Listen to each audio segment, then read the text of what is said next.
Ladies and gentlemen, welcome to Hotfix Podcast, episode number 15. 15. Thank you, Brent, the savior of all things that are Jeremy. Imagine when these numbers get larger. Like we were already forgetting at 15. Well, where I think it started to go a little off the rails was when we got back together and the drinks started flowing. True, we never forgot. Weird. Yeah. Maybe it has something to do with it. Anyway, friends, thank you guys for tuning in. We want to start this episode off on a little bit more of a serious note, I suppose. As a lot of you guys most likely know, Byron Reckful Bernstein passed away this week. And from a lot of what we're seeing online and from a lot of what people are talking about, there was like a disgraceful amount of like cyberbullying and hateful comments and LOL, just kill yourself, shitty toxic gamer stuff that was going on towards him. It happens to a lot of people. Alinity, Ninja, these kind of people get just constant hate, normally due to the fact that they're just successful. Over almost anything else. Like obviously some of them have done things that probably brings a little bit more hate towards their way. You know what I mean? Like if we want, I think there's a difference between like criticism and like actual hate. Yes, fair enough. Like you can criticize people for fucking up. Mm-hmm. It happens. Yeah. But like when I like. Full disclosure, I learned about Reckful because of this situation. I was unaware that he was a streamer.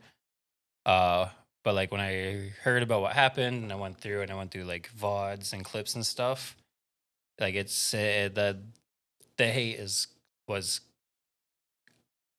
kind of like I had to stop watching. Yeah, so it's like I feel like I think as far as like for the most part, I think my mental health personally is like pretty good. I'm not going to say perfect, but pretty good. And I feel like even someone with like very thick skin and like a strong, who has strong mental health and that kind of stuff, might not be able to take something to the measure of what Reckful was getting. And it's when I see things like that, it's embarrassing to be a member of the gaming community. Yeah, because there's a stereotype with people in the gaming community to be toxic, to be sexist, to be racist, to be bullies, cyberbullying, just hating on everybody, calling them every name. Like you hear about for forever you hear about remember the original Call of Duty Modern Warfare pre-game lobby, like these kind of things, like like the worst words you could ever think of being spewed. I remember when I first started playing PUBG, you could hear like there was like game like in-game chat to everybody before the game started, and the shit you would hear during that was just like horrid. So to see the amount that Reckful was getting, where he was very, again, apparent, like, because I'm like you, like, I didn't know, I wasn't aware of, I'm not like a big into the WoW PvP scene, or WoW esports. I never watched like arena esports, anything like that. But to see the amount of hate he was getting and the horrible shit that was being said to him, when to the best of my knowledge, he was also very open about having mental health issues and these kind of things, yet for people to feel and to think it's okay to continually attack someone like that is just it's embarrassing to be in the community when you see stuff like that. And as a group, we need to just be better as humans. You know what I mean? Like it's easy to say. It is easy to say, and it's unfortunate because, a lot of these people are most likely just 15-year-olds who don't know better. I mean, their brains aren't fully developed yet. like legitimately, you know what I mean? So it's like, I mean, I was an idiot at 15 as well. Was I online telling people to go kill themselves? No, but there is a lot of shitty things that 15-year-olds do. It's again, you're not fully developed yet, but people need to realize the ramifications of their words, and like the keyboard warrior stuff is just like a horrible cultural thing that just needs to go away. Like you need to be better than that. Yeah, like people need to stop hiding behind the screen. Like I don't know, it's pretty cowardly to say shit like that. Like to tweet shit, like go into someone's Twitch chat and tell them to kill themselves. It's just cowardly. It's very cowardly. It's exactly what it is, and it's something that they would never say to a person in public or like to their face. If they even go out in public. I mean, they probably haven't seen the sun yet. It's embarrassing. It's cowardly. It's something that needs to change. It's something as a gaming community we need to fight back against. And, you know, before we roll this intro music, it's like anyone in either one of our channels, I think I can speak for you when I say this, that anyone in either one of our channels that has ever seen on Twitter or in our chat or anything like that acting like that towards anybody, you're never, ever, ever, ever coming back. You won't even be told that you're getting banned. You're just fucking gone because you need to be a better human. And I'm assuming we don't want anyone like that as a member of our community, because our communities are better than that. And we as, you know, Twitch viewers, Twitch streamers, Twitter users, gaming community, the whole gaming content creating culture, that whole world just can be better. And, you know, rest in peace, Reckful. It's a fucking shame that it had to end like that. Be nice to each other, dudes. Welcome to Hotfix, the weekly podcast that dives into the fascinating world of streaming, gaming, and esports. With your hosts, Brant Vladichuk and Jeremy Kelly. So I guess this week, it was kind of the first official time that, or the first indication, I suppose, that video games might just be a little bit more expensive was announced, right? Through 2K. For, what was it again? NBA 2K21. Yeah, it's going to be $60 US, which is about $80 Canadian right now. Yeah. So that's the first time in as long as I can remember where there was like, hey, games are going to be more expensive now. I don't recall a time. So like the base game. Yeah. The base game has been $60 Canadian for as long as I can remember buying video games. Right. So now also that being said, to the best of my knowledge, I think like so someone in my chat was saying the other day, because he's from like the Netherlands or something. Mm-hmm. And I was like, yeah, like this game, we're talking about Red Dead, 'cause that's like what I'm playing through now. I was like, I think like if it's not on sale, the game is still like $69.99 or like whatever it would be over there. And he was like, yeah, it's $69.99 over here too. I was like, $69.99 euros? And he was like, yeah. I was like, dude, that's like $105 Canadian. Holy shit. So I think like if a game is $69.99 Canadian, it's also $69.99 like American. Wait, what? I think. You've lost. I'm lost now. Like I don't think I don't think Steam adjusts for the market. Okay. Like they just charge $69.99 or $59.99. Oh, that'd across be weird. the board. But maybe that can't be right. That can't be right. He must have been mistaken. He had to have been, because there's no way it's like 69 yen. Yeah. Because that's like $3 or something. You know what I mean? Like, yeah, I think there's. I think you might be. I think that might be. I can't imagine a world where like a currency exchange rate isn't taken into consideration for. No. Like 69 pesos. It's like, what? Like, okay. But no, okay, so fair enough. So either way, like you were saying, yes. So they're going to be, what were you saying, $60 Canadian? $60 American. $60 American, sorry. Or yes. that's what like it says. It's gonna be $59.99 US. Right, or your local equivalency. Or your local equivalency, Fair which enough. in Canada is roughly $80 at the moment. So like we were saying, I don't recall a time of games ever Like going up. the base game. So there's definitely a lot of argument around this. I'm gonna make this perfectly clear right now. The base game has been roughly $60 Canadian. We're gonna do everything from Canadian currency from Of now course. on. Yeah. Mm-hmm. Sorry.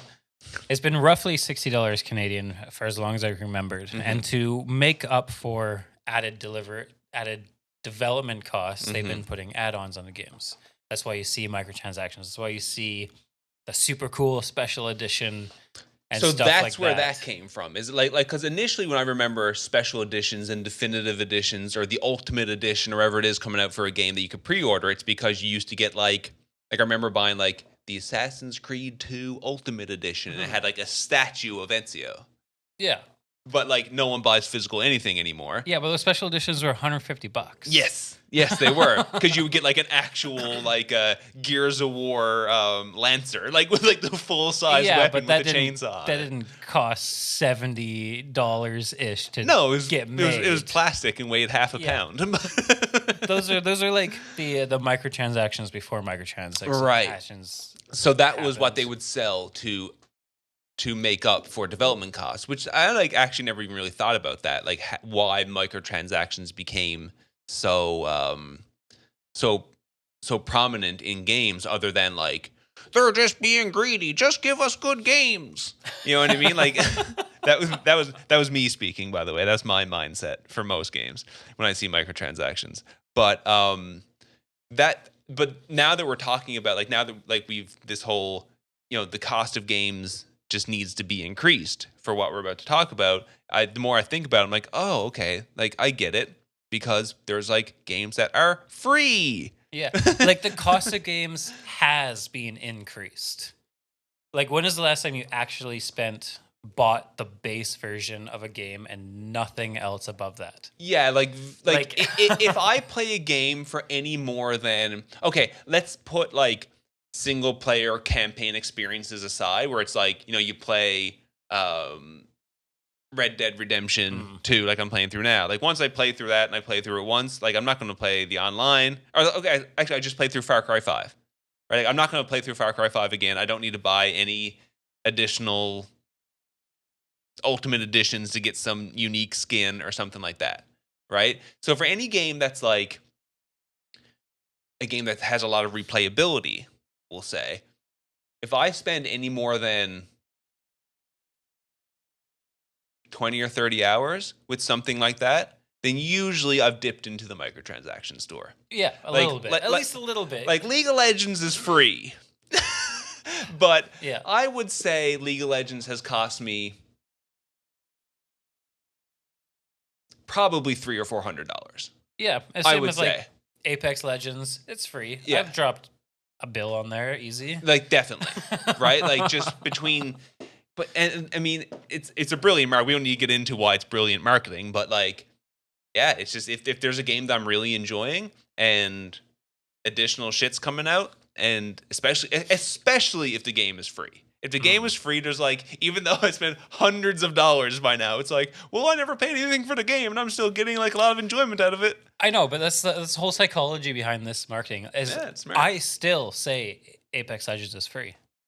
I've spent over $100 on it. Right. But I still say it's free. Of course. Yeah. I've spent. I think I like Rainbow Six Siege a lot. Mm-hmm. I bought the base game around $60 Canadian. Mm-hmm. I've put probably another $60 to $100 into the R6 coins, whatever they're called. Oh, dude, man, Rainbow Six Siege is a great conversation or a great example there actually, because I've like bought Rainbow Six Siege when it first came out, and then like me and one of my buddies played it like a lot season 1 and like did really well, but then like so he moved away, we stopped playing it, but then like 3 years later, I was like had some friends that wanted to try it again. I was like, fuck yeah, we'll try it again. And I was enjoying it. But it's like, man, I want all these operators. It's like, well, just buy the season 3, buy the season whatever. pass, and it's all like, this. to get these operators, I'm like, well, I guess. And they're like $30. It's like, fuck. It's like, at this point, the amount of times I've gone back to Rainbow Six Siege, like, I probably bought the game 3 times. Yeah. So, yeah, just to summarize that, like, yes, games at the base level have not increased in price. But you've been for paying 20 years, but they actually have. Like, you haven't, you up front, you don't think you've been paying more for games, but behind the scenes you have been. Absolutely. With DLCs, with expansion passes, with skins, with all this kind of stuff. So the idea of a base game going up $10 shouldn't surprise anybody. Yeah, but I guess the question is now, because like these microtransaction systems, these battle pass systems, these subscription systems that you buy on top of the cost of the game. Right. Like, is it just going to be the base game price increases and nothing changes with that?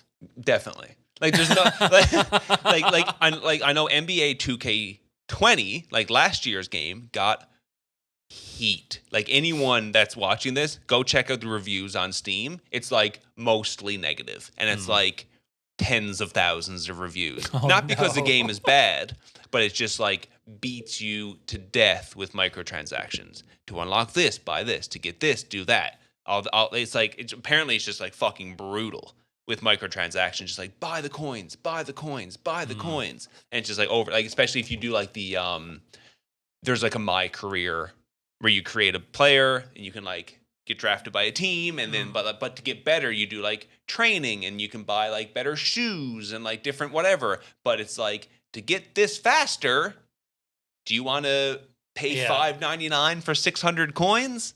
That'll get you 2 training sessions, which will up your points. And apparently it's just like really, really, really bad for microtransactions. So they got like berated for that kind of thing. But to your point, is the $10 increase going to mean that those microtransactions are going to go away? Not a fucking chance. No. 0. I know, it's sad, but I guess it depends on the game as well. Like, really good single player experiences. True. Maybe. Yeah. Maybe. Because maybe. Like, I don't know. What's a really good single player experience? What's the recent one that just came out? Last of Us 2. The Last of Us 2. Mm-hmm. Is there microtransactions in that? I don't think so. I am playing through it and I haven't seen any. So like I would almost expect a game like that, which I would imagine wasn't cheap to develop. Mm-hmm. At least a lot more expensive to develop a game now, regardless of the game, than it was 20 years ago. Of course, yeah. To have just a higher base price. Yeah. And not supplement like the lower base price with microtransactions. Right. That's true. Yes. So when it comes to a game like that, see, the thing is, with a game like that, it's so well done. The story is so well told. It's very polished. The voice acting is amazing. The animations are fantastic. Like, I do not mind paying an extra $10 for that game. Yeah, because absolutely. to the best of my knowledge, it's also like a 30 or 40 hour game. Yeah. So it's not like you paid, your now $70 for a game that's 8 or 9 hours long. It's a legitimate AAA title that tells of an important story with fantastic characters, with fantastic voice acting and writing and animations and environments and world building and character development and the whole thing. You know what I mean? Like, when it comes to something like that, I don't, when you can, man, if you take you and your girlfriend to the movies, you can spend $80 or $90. Yep. Right? On just the popcorn. Legitimately. And that's a 2 to 3 hour experience. So really, like, if you're talking about entertainment value in its AAA form, you're getting off on video games like it's peanuts compared to what going to a movie could be. Mm-hmm. A game like The Witcher 3, which is like the example that I've kind of thought about a lot this week, where it's like, okay, so if that game was, $59.99 when it came out or whatever, and then I bought the 2 DLCs, which are like $20 each, So you're at $100. But I've never finished it. And I'd say I have 140 or 150 hours in. Holy shit. So that's money well spent. It's like 80 cents an hour. Yeah. It's nothing. That's good. This is good value for the money spent. Yes. Where the pushback should come and will be deserving is when a game comes out, it's 80 hours, it's $80 or $70, whatever it is. It's broken, it's not finished, it sucks, and it's like 8 hours. Yeah. It's like fucking like you I don't know if you'd be at risk for a lawsuit or anything, like probably not, but it's like you're going to get, like, in the court of public opinion, you're going to get berated. You're going to get EA'd real like, hard. Real hard. So that's where I think people are concerned. Let me put it this way. Where people are concerned, I don't think people are mad about a proper AAA title being $10 more expensive. I think where people are concerned is with all games being $10 more expensive, and then we still get the bullshit of a game comes out 80% done, and there's an 8 gigabyte day one patch, and it's still broken, and there's game-breaking bugs that make you not be able to get past your checkpoint, or the game won't load, or they're like just releasing unfinished games that need. Yeah, it's a Fallout 76 situation where the game came out empty, and it took 8 months to even get it to a point where it's even like feels like a mostly finished game. That's where the concern lies, I think, and rightfully so. Yeah, like I think you have every right to be pissed off if you spend $10 more than what you spent previous gen for just these broken, unfinished, unpolished games. Yeah, and I'm happy to spend $10 to $20 more on a game if that means you don't need to have bullshit like loot boxes in the game. True. I would pay more money up front just because, I fall victim to loot boxes like everybody else. Well, I think the loot box thing is slowly going away because in some countries it's been banned. Well, England just did something. Yeah. Some sort of legislation just got passed for it. Like it's considered gambling, it's right? actually considered gambling, right? Which is crazy that it's taken this long. So it's like if the game is rated under 18 plus, then it can't be. You can't have loot. It's something like that because it's like you have to be 18 plus to gamble. This is considered gambling. So if your game isn't 18 plus, then you can't have loot boxes. It's like some kind of something. I think that's what Australia did as well. Kind of recent, so I haven't looked into it yet, but it's something along those lines. It's changing as it should. Yes, absolutely. So I think the loot box thing will go away.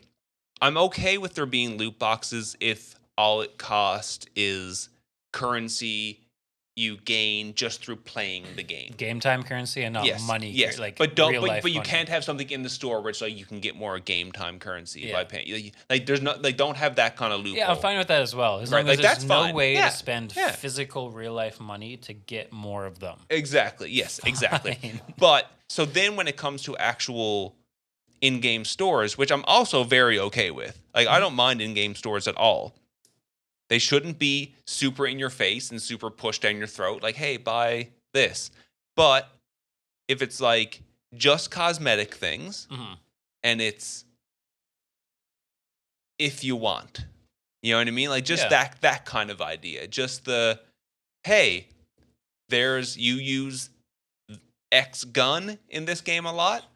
There's a skin for this gun that costs $3. And it has a cool animation and whatever. Oh, hello, friend. We have a podcast. We actually do have a podcast guest today. Yeah. This is amazing. This is your first appearance on the podcast. For the people not watching on YouTube, the cat just jumped on the table for the first time. Yeah. This is the one that knocked over our table, if anyone's paid attention to our social media. Hello. All right, buddy. I guess you're just going to hang out there. Well, this is wonderful. This is a great surprise. Yeah, so I'm scared of Chris Cat, by the way. He's very large. He just hit the 20-pound mark. Okay. I don't know what to do. Fully distracted. fully distracted. I think the whole idea is that I don't think in-game stores will go away. Like they're companies are making way too much money off of it.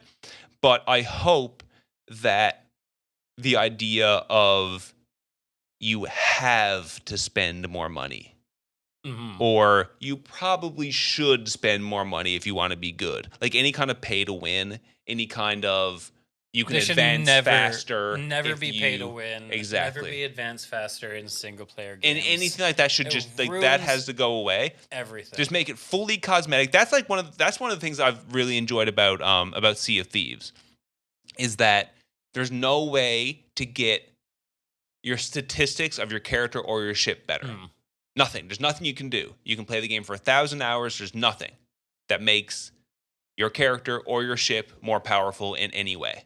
That's good. Everything in the game is all cosmetic. So everything you even work for, like any goal you're trying to reach, is just advancing the story, learning the things, telling your own story just because the game is fun, or just cosmetics. Yeah. Like, I just want this new hat, which is great. I'm perfectly happy to pay $5 for a new hat if I really want to. Like, that's great. Yeah, I think just don't have it. Cosmetic microtransactions, I've never had a problem. No, it's fantastic. Just don't have it. It's $5 for a new hat that also makes you able to jump higher. And they don't, like, the game doesn't, like, bombard you. Yes. With, like, buy this now.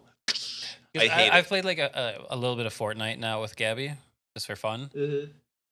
Every time you launch that game, it's like new season pass. It's just like you have to skip through like 5 or 6 like air quotes, like advertisements for cosmetics to buy before you can even get into the game. I hate that so much. And it's pretty annoying. Yep. Like every time I launch the game, it's like, oh, this new thing. It's like skip or buy. It's like skip. Oh, but what about this new thing? Skip or buy. Skip. What I'm okay with is if there's a new update when you first launch the game before you get to the main menu, it's like update 7.0. Yeah. Has these jot note highlights or a little quick video of like a message of the day type thing. In update 7.0 we have this and this. Check out the patch notes if you want to see more details. Yeah. Perfect. That's great. That's what Halo 5 does. Like if there's something changes and you launch Halo 5, when you get into the main menu, it'll pop up a thing. It'll be like message of the day. These updates are made, and you can like either skip the whole thing or you can scroll through and be like, but it never advertises to you. It just tells you like the new playlist and shit. It'll tell you if there's a deal on the microtransactions, which is fair enough. It's great. Or if there's different ones, it'll inform you on that. But like, it hits you first with the important stuff, and then you scroll through, and it's like, oh, microtransaction bullshit. If you really care, you can look into it. PUBG is actually pretty good with that too. Like it does. There is like when a new season comes out, there is a video at the beginning, but you can skip it, and then there's like a quick pop up that says, season whatever adds this, and this, and then that's it. And then if you really care about it, then there's like a little notification like bubble by like the season stuff. There's a notification bubble by the patch notes. But if you don't really care, you're pretty quick to jump right in, as opposed to click through this, read this, scroll to the bottom, accept. You know what I mean? I've read like this whole thing. So the other thing we want to talk about is where people are being pretty vocal about not wanting games to go up in price, right? So I wanted to just talk real quickly about the idea of how games are getting more expensive to make, right? Yeah. So the dev cycles are getting longer. Dev teams are getting bigger. The games themselves are getting bigger, more robust, more open world, more voice acting. And just inflation in general. Shit just costs more. Absolutely. Salaries are more. Like, games are more expensive to develop now than they were 20 years ago. Yeah. And the thing with that, too, is that I think you might I think you know a little bit about this as well, where it's like something like Sony doesn't make much money, if anything, off of console sales. Like PS4, and I believe they lost money for a while. Same with Xbox.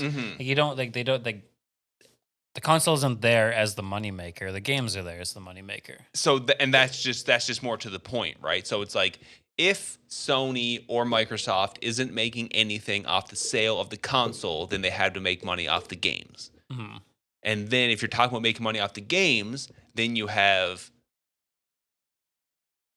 Sony, then you have the developer, then you have the publisher, then you have the budgets for marketing and the budgets, the salaries, and all this kind of stuff that went into it.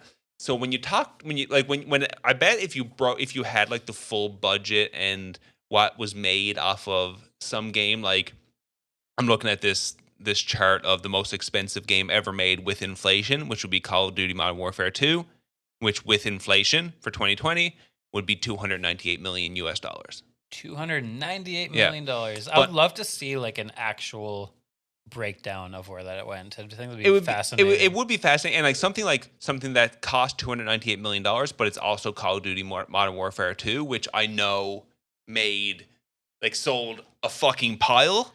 I'm sure it's done great, and everyone made a pile of money off of it. But I just wonder if you could ever see the breakdown of like how much the publisher was Activision. Mm-hmm. Like how much did Activision actually make off of Call of Duty Modern Warfare 2? Well, correct me if I'm wrong, but the publisher is also in charge of the advertising campaign. Correct. So the publisher basically is like, we're going to hire Infinity Ward to make the game, and then they'll make the game, and we'll get it out. So I don't know if this is true for video games, but with movies, almost half the budget is for marketing. So like a $200 million budget movie, $100 million is advertising. Just for marketing. To my knowledge. I could be wrong with that, but I've heard that multiple times. And I also don't like... So if that's the case with video games as well, then that'd be like $150 million was for marketing, and then $150 million was for development. Yeah, if that's the case. Or for, yeah, and I don't know. If it's the same as movies. And I also don't know what developers make. Like, I don't know if developers are like... Developers aren't all rich as fuck, living in Beverly Hills kind of thing, or if they're like if they're, six-figure salaries, or if they're like... So like your average, a high level I really don't know. Developer in like Microsoft or Sony, like 180 to 200 US a year. Okay. Wouldn't be if you're like a lead developer. It wouldn't be uncommon. Some are going to make more, some are going to make less. Of course. Okay, I gotcha. Okay. I know people in my field of web development that make like $280,000 a year American. Right. And it's way simpler programming than video games. So there's an interesting point. Side note, I don't make anywhere near that, and I wish I did. Me super jealous of those people in the States making that fucking bank. Me either. In the same field that I am, but Twitch Prime, by the way. Twitch Prime, yeah. There's an interesting topic though. It's like if Call of Duty Modern Warfare 2 with inflation cost $298 million to make, if the lead developer, let's just say, was making $150 million. $150 million? Sorry, 100. So if the lead developer got almost the entire budget himself. But $150,000 a year. Sorry. Yeah, $150,000 a year. That's one person on the development team in a game that would have taken 2 or 3 years to make. Yeah. You know what I mean? Like $300,000 to $450,000 for just that one person. Yeah. And something like Infinity Ward had, like, how many developers would make a game like that? Hundreds? I honestly don't know. Probably 100 people. I have no idea. It's not just developers though. It's not just programmers. There's gonna be people doing art. Of There's course. gonna be people doing There's testers. There's people doing this, like the scripting. There's people doing like the animation. There's people doing like the rigging. That's what I mean. The motion capture, the voice acting, the audio, the music. Just the managers running the whole thing. There's people in sales guaranteed. Infinity Ward would definitely have like even receptionists and fucking HR department and all. Like, holy crap! Just imagine over a 3-year period how much Infinity Ward's just how much did they pay out in just salaries? I know, it's crazy. It's insane. So I think what we're trying to say is games should be more expensive. They should be more expensive, but they should not sacrifice quality. They need to be good. Games should be more expensive, but we need to stop with Fallout 76. We need to stop with Anthem. These kind of games need to stop coming out absolutely broken and trash. And the other thing about games needing to stop coming out like that is the only way those games will stop coming out is if you stop buying them. Because the only thing Activision cares about, the only thing Rockstar cares about, the only thing EA cares about is money. Money. The publisher only gives a shit about money. So if you're excited about Fallout 76 too, maybe take a second before it comes out to maybe look into it. Maybe don't pre-order it. Don't give them a second chance. Wait, is there going to be a Fallout 76 too? If there, no, okay. I'm just using a stupid example. I'm gonna just. I highly doubt they're gonna get a green lit for number 2. but what I'm saying is if a game comes out from a developer or a publisher that's been a little shaky with how consistent they are, like if Naughty Dog releases a game, I'm okay to pre-order it. Yeah, right. There's some developers you can definitely trust. 100%. But some are like a little shaky. Like Bethesda was one of my favorite game developers of all time. So was BioWare. Will I pre-order a Bethesda or a BioWare game again? Not a fucking chance. No. Who's the other developer that went through that? Rare. Yeah. Rare has created some of the best games in existence. Yep. And now, thank you, Microsoft. Was it Microsoft that bought them? Yeah, Microsoft. Yeah. Now that's just not the case. But here's the case. So Rare did Sea of Thieves. And same type. I mean, that's the same conversation. Like you guys, if you guys have been listening the last few weeks, like I brought it up a few times. Like I adore Sea of Thieves now, but I pre-ordered Sea of Thieves, and when that game first launched, it was not good. Yeah, I played it. I say, and like Gabby and I played it on launch. Mm-hmm. We I pre-ordered it because we're on Xbox. So only one of us needs to buy it. Yep. And it's shared. That's right. Played it on launch. Played it, and we just like maybe an hour, 2 hours in, we just like we looked at each other, and it was like there's nothing to do. Like the game, like we like the gameplay, like it's done. It's a bad game. Yeah, but. That game is good now. I do strongly I stand firm that game is very good now, but that game is good now is not good enough. That's what needs to stop when it comes to game prices being increased. It's like if you're going to be charging that much money for a game, like you can't be putting out broken shit or unfinished shit. So what I'm saying is if you're excited about a game, look up who the developer is. What other games have they made? How well were they received? What but the publisher? Same type of thing. And maybe think twice before you pre-order it. Maybe just wait. Most places have games that are sent out to reviewers to review before the game is actually launched. Wait for reviews to come out. And get a pool of reviewers that are non-biased. No, of course, yes, absolutely, yes, and not bought out. Get an opinion from trusted sources if the game is actually good and worth your money. Because the only way that kind of thing will stop is if you stop buying. Like Fallout 76 sold really fucking well. Disgustingly well. So did Anthem. Like Anthem, Anthem. Anthem was one of the best-selling games of 2019. One of the best, I think it was top 5 best-selling games of 2019. I'm going to look this up just because I'm curious. I remember when it launched, somebody on my Facebook or Twitter, tried defending it. They're like, the defense they were giving it was it's not this is a game they released that they bought, they pre-ordered, and they had. And the defense that they had for it being so bad was oh, well, it's not finished yet. Just wait till it's finished. And it was you have completely missed the point of releasing, what it means to release a finished game and then defend a broken game that is released because it's not finished, and that's your defense for it. They didn't release in alpha, didn't release into a beta. Right. It was the game. It's amazing. It's amazing. Stop calling Anthem shit. It's just not finished. Just like give it a little bit of time. What? Right? What the hell? So what it was for Anthem, just so for you guys to know. So in the month it came out, it was in the top 5 best-selling games.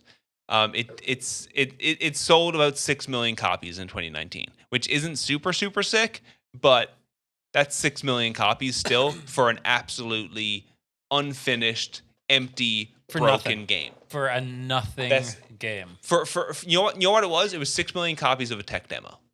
Yep. That's basically what happened. An out-of-date tech demo. That was hyped up. that was hyped up to be the Destiny killer. Oh fuck! If anybody does not know the story behind Anthem, just like YouTube it. There's a few good videos that kind of like dive deep in like what happened on the back end. Yes, it's very with the administration and stuff. Yeah. It's like it's fucked. Yeah, it's very worth looking up. But that's the kind of thing where, so BioWare did Anthem. So when the next BioWare game comes out, even though I'm a huge fan, like I love Mass Effect, I love Dragon Age, I love Baldur's Gate. Like these are like some of my favorite games of all time, all 3 of those series.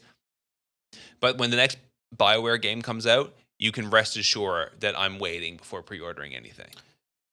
Yeah. Like because if I don't want to spend $80 on a game that turns out to be Anthem. All they listen to is your wallet. They don't care about how many Twitter notifications they get. They don't care about how many downvotes they get on Reddit. Like that's all great. Like great, okay. People aren't happy with it.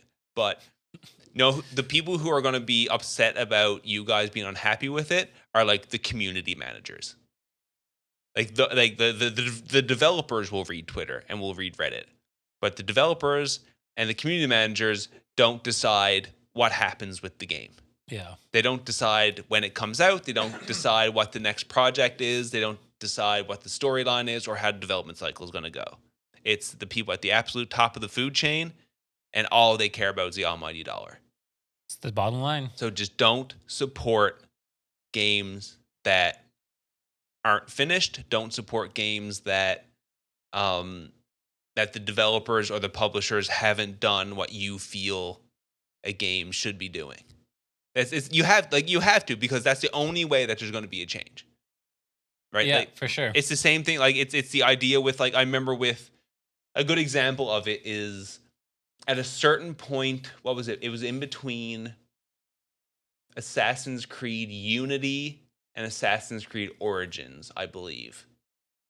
That the community just like Assassin's Creed Unity came out and it was just like broken, not like very obviously not finished, especially for a series that's like pretty well known to be like we're pretty polished, but it's just like it's a rehashed engine just in a different location, right? Mm-hmm. That came out and people were just like, no, dude, like this is broken. It doesn't work. This sucks. And then it sold poorly, and they were like, we're going to stop releasing annually now. Wait, they were releasing annually? They were every year for like Assassin's Creed, from Assassin's Creed 2 on until Unity. So it was like probably 5 or 6 titles were released annually. That is like low key pretty impressive.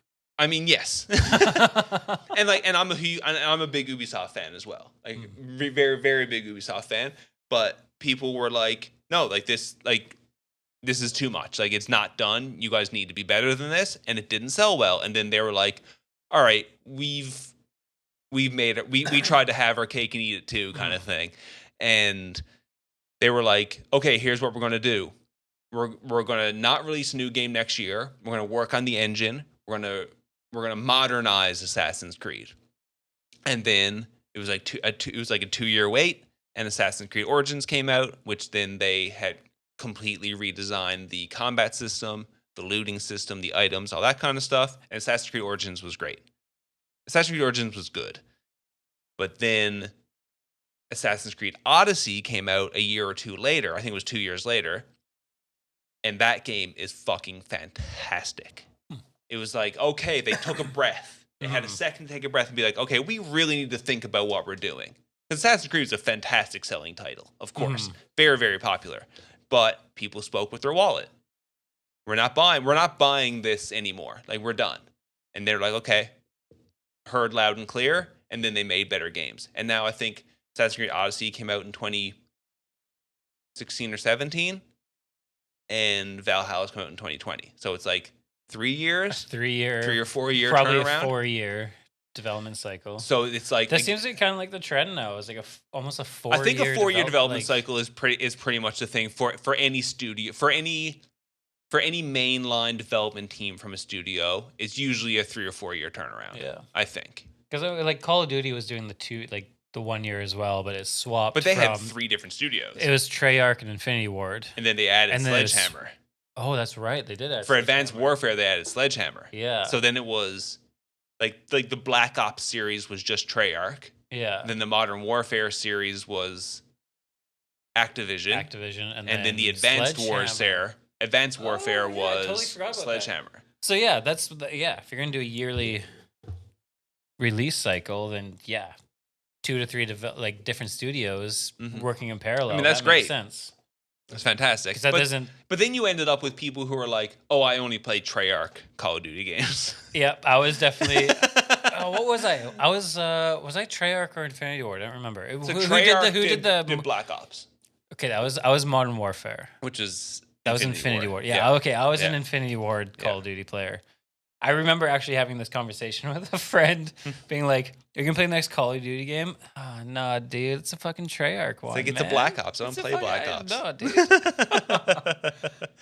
No, that's awesome. I guess it does create that divide, but at least like you're not cramming a fucking whole dev cycle into a year. Absolutely. So yeah, guys, I think to just kind of round that down, I think our general take, and I think we're in pretty much in agreement, is that games do need the price of games going up is not a bad thing. The price of games going up and being released broken is a bad thing. That's the idea. Like, I would expect microtransactions to stay, but if you want that to change, speak with your wallet. Don't buy microtransactions to make your character better. Yeah, and stop falling for pre-order bonuses as well, because a lot rides on pre-orders. Like, if people just stop pre-ordering games, that's gonna be a big fist up the old publisher asshole. Yeah. So things need to change a little bit. And usually now, like I said, early, when I was younger, the pre-order bonuses were great because you get I had this, it was legit. It was like a 16-inch statue of Ezio. It was pewter, it was heavy. It was fucking good. I was like, this is actually kind of good. Put on my shelf kind of thing.